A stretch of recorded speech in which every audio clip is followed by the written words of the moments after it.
δεν πρέπει να μας εκπλήσει αυτό το πράγμα. Ήδη στη Μισράτα έχουν κάνει ναυτική βάση οι Τούρκοι. Έχουν πάλι μια αεροπορική βάση στην Άλο Ατίγια. Αν θυμάστε, είναι ένα αεροδρόμιο νοτίου της Τρίπολης, όπου το είχαν βομβαρδίσει κάποτε, λέει, άγνωστα αεροσκάφη. Τα μάθαμε τι ήταν Ραφάλ και λοιπά της Αιγύπτου και της Γαλλίας. Εκεί οι Τούρκοι έχουν μπορούν να βάλουν και αεροσκάφη. Αλλά σε αυτό το λιμάνι, το οποίο το νοικιάζουν για 99 χρόνια, θα εγκαταστήσουν στρατιωτική βάση. Και αναφερθήκανε μόνο στα drones που θα βάλουν. Εννοείται ότι θα βάλουν και άλλα πράγματα. Λιμάνι και δεν θα έχει. Τα drones. Αυτά τα οποία κατασκευάζει η Τουρκία. Εκείνο το οποίο θα πρέπει έτσι να μας βάλει σε σκέψεις είναι ότι αν δούμε τις στρατιωτικές βάσεις της Τουρκίας, θα δούμε ότι έχει περικυκλώσει την Ελλάδα.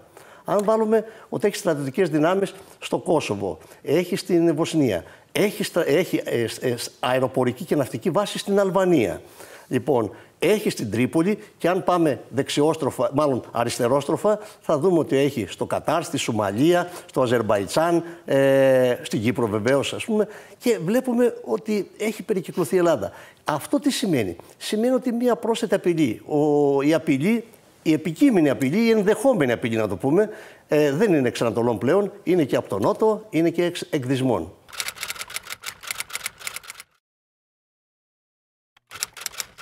Αυτό δεν μπορούμε να το πούμε. Η προσωπική μου άποψη είναι ότι κάτι υπάρχει. Βγήκε, είπανε συγκεκριμένα πράγματα, άρα κάτι υπάρχει. Και λένε ότι υπεγράφει μια συμφωνία μεταξύ του κυρίου Ερντογάν και του κυρίου Μπεϊμπά, που είναι ο πρωθυπουργεύων εκεί της, αυτό επί τόσα χρόνια δηλαδή, δεν έχουν κάνει εκλογές. Νομίζω ότι κάτι υπάρχει από πίσω. Ξέρετε ποια είναι η σημασία αυτής της βάσης? Διότι σας ανέφερα και άλλες δύο βάσεις που έχει η Τουρκία, στη Μισράτα και στην Άλο Ατίγια. Το αεροδρόμιο της Άλο Ατίγια, ένα σύγχρονο αεροδρόμιο, το είχε κάνει Καντάφη με υπόγειες βάσεις κλπ. Υπόγεια αποθήκες και ούτω καθεξής. Είναι ότι με τη σύμβαση 99 χρόνια, εγώ σας λέω ότι αύριο αλλάζει η κυβέρνηση εκεί.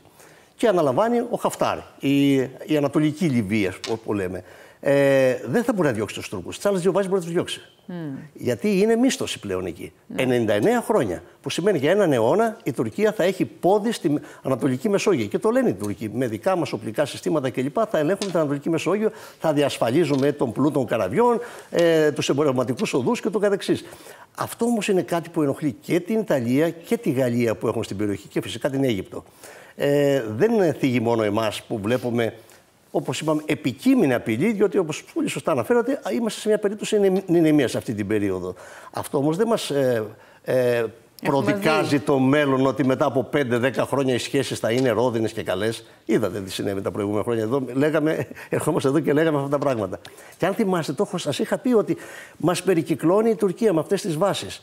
Και εντάξει, πολλοί το λέγανε ότι υπερβάλλουμε. Εμείς στρατιωτικοί υπερβάλλουμε, πάντα βλέπουμε κινδύνους. Πρέπει να βλέπουμε κινδύνους εμείς, να βλέπουμε το μέλλον.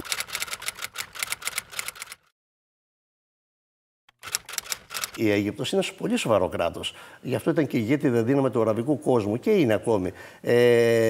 Βάζει όρους. Δεν λέει εντάξει, τα βρήκαμε αδέρφια κλπ. Όχι, βάζει όρους. Μάλιστα, αν θυμάστε, πριν από 1 χρόνο, 1,5, η Αίγυπτος έβαλε όρους για να τα, ας το πούμε, τα βρούνε με την Τουρκία, και μεταξύ αυτών είναι να αποδεχτείτε το διεθνές δίκαιο της θάλασσας, λέει. Δεν μπορεί να το κρίνετε ή να το. Και να συμπεριφέρεστε σαν να μην υπάρχει. Άρα λοιπόν, αυτό που δεν έχει υπογράψει η Τουρκία, τη συνθήκη την Άγκλος, δηλαδή τη συνθήκη του Μοντέγκο Μπέι, λέει πρέπει να δεχτείτε το δίκαιο της θάλασσας. Και ελάτε μετά να συζητήσουμε. Και κάποιος άλλος όρος λέει να μας παραδώσετε, να κλείσετε κάτι τηλεοπτικούς και ραδιοφωνικούς σταθμούς που έβαλαν κατά του κυρίου Σίση και ούτω καθεξής. Δεν δέχτηκε η Τουρκία. Φαίνεται τώρα έκανε σε μερικά πράγματα, έκλεισε τους σταθμούς κλπ. Έγινε μια προσέγγιση. Θέλει ο κύριος Ερντογάν αυτή την περίοδο να βρει. Να κάνει καλές σχέσεις και με το Ισραήλ πάλι, και είδαμε ότι και με το Σαουδική Αραβία και με τα Ηνωμένα Αραβικά Εμιράτα έχουν κάνει βήματα προσέγγισης.